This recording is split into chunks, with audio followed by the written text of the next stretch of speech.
মুসলিম আমরা অভিন্ন জাতি, তামান্না দু চোখে শহীদি, হিংস্র বর্বর মানবতা বিরোধী, হটাও শয়তান ইহুদি। মুসলিম আমরা অভিন্ন জাতি, তামান্না দু চোখে শহীদি, হিংস্র বর্বর মানবতা বিরোধী, হটাও শয়তান ইহুদি। জাগো মুসলিম এবার, প্রাণের দাবি আল আকসা, নারায়ে তাকবীর। ফিলিস্তিন ফিলিস্তিন জিন্দাবাদ জিন্দাবাদ, মারহাবা গো মারহাবা। কোরআন শরীফের 15 পারায় মসজিদে আকসার কথা আছে না নাই? আরো জোরে। এই মসজিদ কি সাধারণ কোনো মসজিদ? এই মসজিদটা ছিল মুসলমানদের প্রথম কিবলা। এই মসজিদটা এমন মসজিদ যেই মসজিদে আল্লাহর হাবিব নিজে সশরীরে মেরাজে যাওয়ার সময় 2 রাকাত নামাজ পড়েছেন।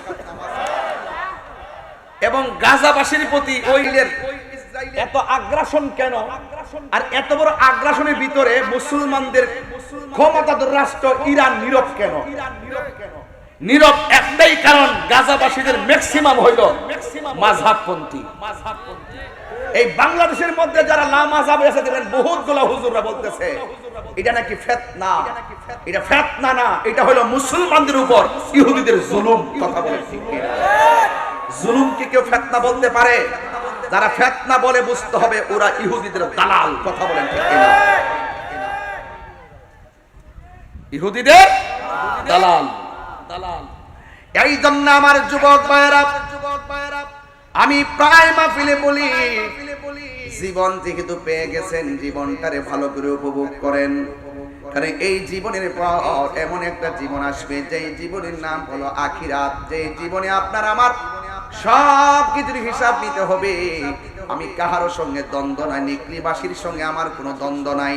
শুধু একটা কারণের দ্বন্দ্ব, আপনারা অনেকেই যারা নবীর বিদ্বেষী, নবীর বিরুদ্ধে কথা বলেন, আপনারা জান্না শুননা সত্যকে গোপন করেন। কথা বলেন ঠিক কিনা?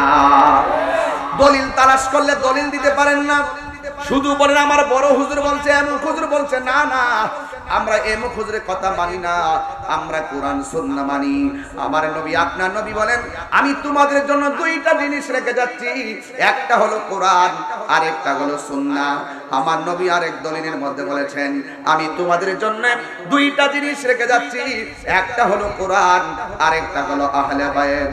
এই আহলে বায়তের মহব্বত যার অন্তরে থাকবে, কোন ধরনের বাতিল টাকা খাওয়াইয়া ঈমান কিনে নিতে পারবে না। কথা বলেন ঠিক কিনা? এই জন্য আমার বন্ধুরে, ও যুবকের দল, পায়ের মধ্যে হাত দিয়া বলি, হাসরের ময়দানটা সাধারণ হবে না। সব মাহফিলে কথাগুলা বলি কেন জানেননি? আজকে আমার বন্ধুর অভাব নাই, হাজার হাজার মানুষ আছে। এমন একটা সময় আসবে আমি টাকা দিলেও এই টাইমে এত লোক আনতে পারবো না। দেখছেন না বাংলাদেশের রাজনৈতিক দল আছে, টাকা ছাড়া একটা কর্মীও মাঠে আনতে পারে না। বোঝা গেল এই দুনিয়ায় সম্পদ আর দুনিয়ার চলাফেরার গতি যেটুকু, এটা হলো সাময়িকের জন্য। আর নবীর প্রেমের সম্পর্ক যে জায়গা, এটা হলো ইহকাল আর পরকালের জন্য। কথা বলেন ঠিক কিনা? আজকে আপনাদেরকে ভাড়া দেওয়া হয় না, হইছে? মাহফিল কমিটিরা ভাড়া দিছে? না না না। কেন কেন আমরা এসেছি? আমরা ভালো করে জানি এই আমি আহলুস সুন্নাত ওয়াল জামাত কেন আমরা করি। এই সুন্নি জামাতের মাঝে থাকলেই হাশরের ময়দান যেদিন কায়েম হয়ে যাবে, আমার নবী আপনার নবী রাহমাতুল লিল আলামিন বলে সেই দিন কেউ কাউকে পরিচয় দিবে না, কারো কাছ থেকে কোনো বিনিময় নিবে না। এই জন্য এই ময়দান সম্পর্কে অনেক জাহেলে মুরাক্কাব নায়েবে শয়তান আছে, যারা আমার নবীর শাফাআতকে মানে না। এমন মানুষ আছে না নাই? আপনারা জবান খুলে বলেন আমার নবী শাফাআত করার ক্ষমতা আছে না নাই? নবীজিকে সেই ক্ষমতা দান করেছেন কে? আল্লাহ। গজল গাইতেন নি? কষ্ট হবে আপনাদের? আল্লাহ দিয়েছে।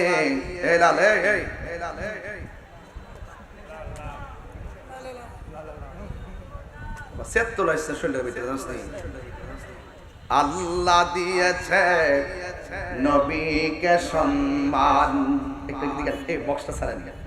আল্লাহ দিয়েছে এই বাচ্চাটা সরান নেন থেকে, আর কানের বক্সের কাছে বাচ্চাটা মাথা দিয়ে রাখছেন, কান্না দিয়ে রাখছেন, সিলি দিলে পর্দা ফেটেছে বললেন, এই সরান নেন থেকে।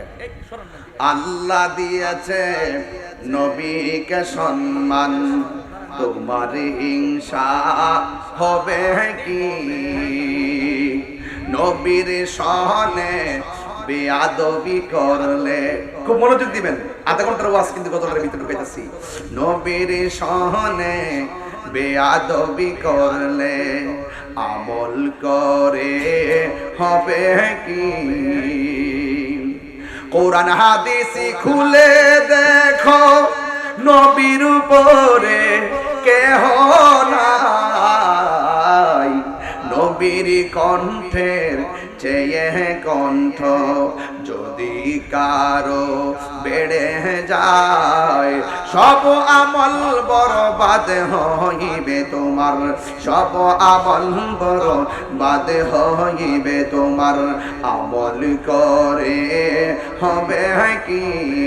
এই হাসরের ময়দান, ইয়া রাসূলুল্লাহ জুড়ে বলবেন, হাসরের ময়দানে কোন নবী কথা বলতে পারবে না, মোর নবী কথা বলিবে। ইয়া রাসূলুল্লাহ, তিনবার কোন ইয়া রাসূলুল্লাহ, ইয়া রাসূলুল্লাহ, আর রাসূল কোন ইয়া রাসূলুল্লাহ, ইয়া রাসূলুল্লাহ। আরে মোর নবী কথা বলিবেন, বুখারী শরীফে কইলা দেখো না, আল্লাহ দিয়েছে নবীকে সম্মান, আল্লাহ দিয়েছে নবীকে সম্মান, তোমার হিংসায় হবে কি? জোরে জোরে কি আল্লাহু আকবার বলা যাবে না? নবীরে সম্মান দিছে কে? আইরে দুনিয়ার মানুষ বিপদে পড়লে খবর নাই না, আপনি যখন কবরে বিপদে পড়ে যাবেন আমার নবী আছে না নাই? আপনি যখন হাসরের ময়দানে বিপদে পড়ে যাবেন আমার নবীর উপরে ভরসা আছে না নাই?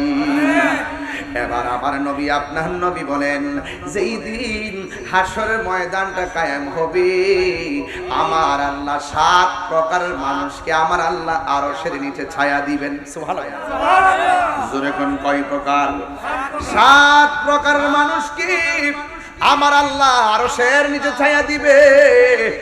এর মধ্যে 1 নম্বর হলো আদেল, ন্যায় বিচারক, যারা সমাজের মধ্যে ঘুষ খাইয়া বিচার করে না, যারা সমাজের মধ্যে সুদ খাইয়া বিচার করে না, এদেরকে আমার আল্লাহ আরশে আজিমের নিচে ছায়া দিবে। এখন আপনারা বলেন, আমরা কি সুদের পক্ষে না বিপক্ষে? আমরা কি ঘুষের পক্ষে না বিপক্ষে? এই জন্য যারা ন্যায় বিচারক, এদেরকে আমার আল্লাহ আরশে আজিমের নিচে ছায়া দিবে। এরপরে আমার নবী, আপনার নবী বলেন, আরেক প্রকারের মানুষ হলো যারা দুনিয়ার মধ্যে দান করে। আজকের মাহফিলটা যে হয়েছে, অনেক মানুষ আপনারা দান করেছেন, আপনারা মনে করেন না দান করলে লস হয়ে গেছে, না না, যারা আল্লাহ এবং নবীর মহব্বতে দান করে, আমার আল্লাহ রাব্বুল আলামিন তার মাথার মধ্যে আরশে আজিমের ছায়া দিয়ে দেয়। এরপরে আমার নবী বলে, উম্মত, হে উম্মত, যারা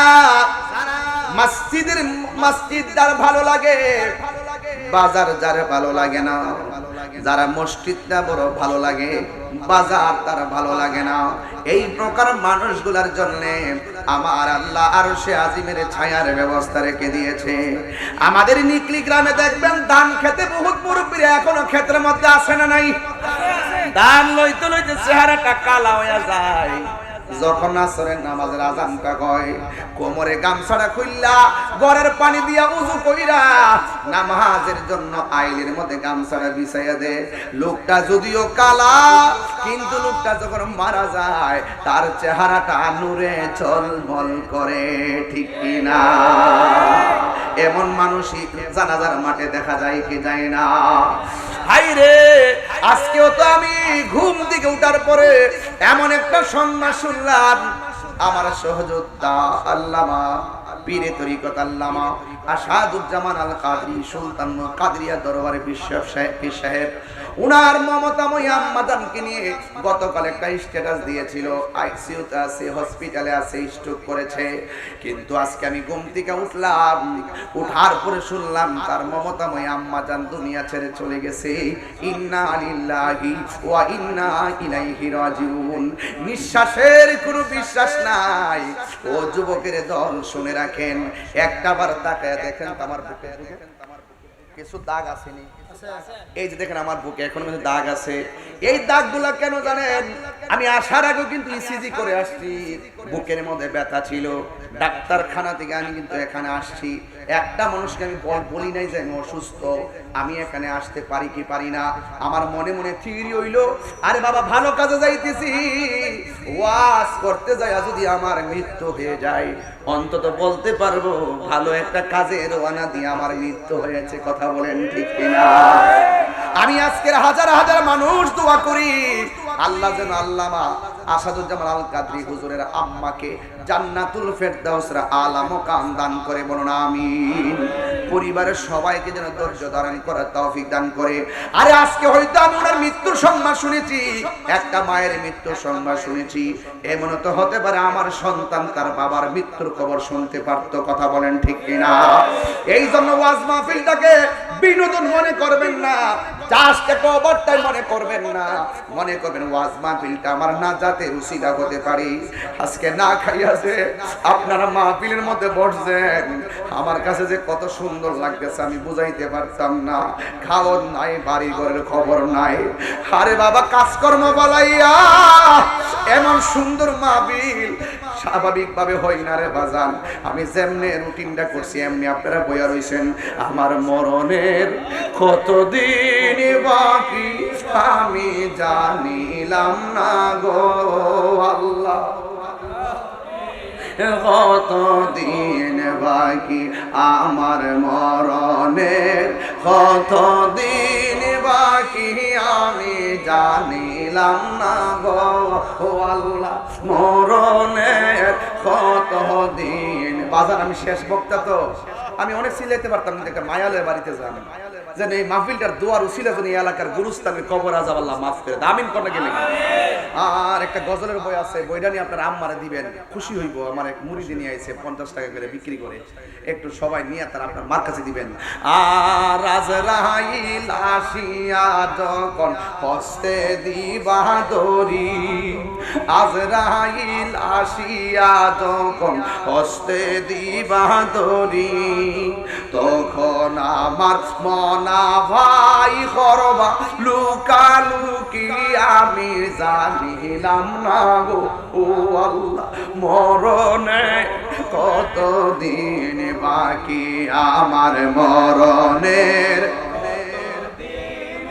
আল্লাহ আল্লাহ গো আল্লাহ, মরণের কতদিন বাকি আর 40 দিনের আগে ভাইরে মৌতের নিশানি, 40 দিনের আগে ভাইরে মৌতের নিশানি, জমদূতে কা ইরানি বচকে দিয়া আন্দি আমি জানিলাম না গো আল্লাহ,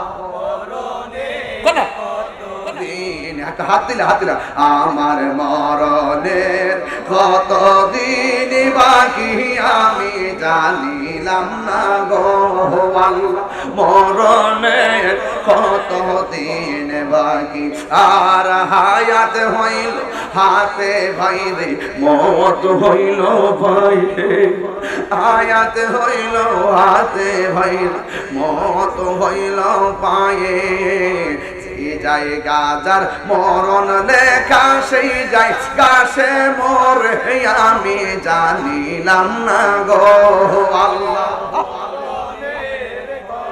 দিন বাকি আমার মরণের কতদিন জানিলাম না গো আল্লাহ, মরণের কতদিন বাকি আর মরণের কতদিন বাকি জোরে জোরে কি আল্লাহু আকবার বলা যাবে না? ওয়া মা তাদরি নাফসুম বিআইয়ি আরদিন তামুত।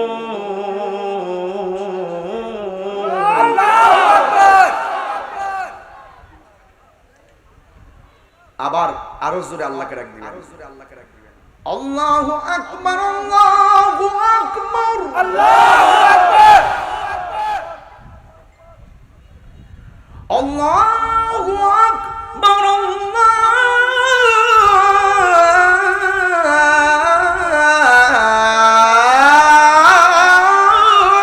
আকবার, আল্লাহু আকবার। ইবাদত বাবার মালিক কে? এই আওয়াজে মানি না, জোরে বলো কে? আল্লাহ। হায়াতের মালিক কে? হাই রে, আমার নবীর কথা কি সত্য না মিথ্যা? দান করলে লাভ আছে না নাই? মসজিদে গিয়ে পয়সা থাকলে নফল ইবাদতের সওয়াব পাওয়া যায় কি যায় না? আমার দেশের মানুষের কি যে রোগ হইছে, দিন যত যাইতেছে বাজার সংখ্যা বাড়তেছে, দিন যত যাইতেছে বাজারে মানুষের সংখ্যা বাড়তেছে, দিন যত যাইতেছে বাজারে মহিলার সংখ্যাও বাড়তেছে। এটা কিন্তু সাধারণ আলামত না, এটা কিয়ামতের আলামত, ঠিক কিনা? বাড়ি বাড়ি মসজিদ সুন্দর করার প্রতিযোগিতা চলবে, কিন্তু মসজিদে মুসল্লির সংখ্যা বেড়ে যাবে, মসজিদে গেলে তার ব্যস্ততা বেড়ে যাবে, বাজারে গেলে গরির কাটার দিকেও তাকাবে না। আমার নবী বলেন এটা কিয়ামতের আলামত। ঘন ঘন ভূমিকম্প হবে। গতকালও কিন্তু 4.23 ভূমিকম্প একটা নাড়া দিয়ে গেছে, কেউ টের পাইছেন কিনা আমি জানি না। মায়ানমারে কিন্তু 7 পয়েন্টের উপরে কিন্তু ভূমিকম্প হয়েছে, কিন্তু ইমানদার কেমন জানেননি? আমি দেখছি মায়ানমারে একটা মসজিদে যখন নামাজ পড়তেছে, ওই মুহূর্তে ভূমিকম্প আসছে, ভূমিকম্পে মসজিদ নড়াচড়া করতেছে, একটা মুসলমানও নামাজ ছাইরা পলায়ন করে নাই। এটার নাম হলো মুসলমান। মুসলমানিত্ব যদি বুঝতে চাও ফিলিস্তিন যাও, দেখো সেহরি নাই, ইফতার নাই, রক্ত মাখা শরীর নিয়ে তারাবির নামাজ পড়ছে। কথা বলেন ঠিক কিনা? এমন কাজের মুসলমান হই দিব। আমরা তো গাম জড়াইতে চাই না, গাম